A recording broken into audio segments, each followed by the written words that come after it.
I'm on my own, broken alone. I feel the rain. What's going on, everybody? This is Jaden with How to Apple, and in this video I'm going to show you how to screenshot on your iPhone 10, 10s, 10R, any iPhone without a home button. So let's get started.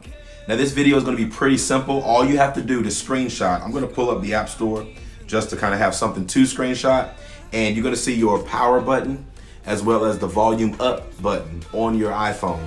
So you're going to hit those together. That will take a screenshot, and you'll see that it put it at the bottom left-hand corner. You can click on that, you can edit it, crop it, do whatever you want to do. I'm not going to do anything with it. I am just going to save it. So you can hit done at the top, and you have the save option. That saves it to your photos. Then I can go over to photos, and there we have it.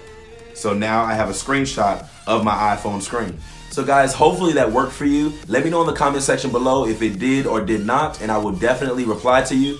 Give this video a like, subscribe to my channel for more Apple tips so you can learn how to Apple without the E.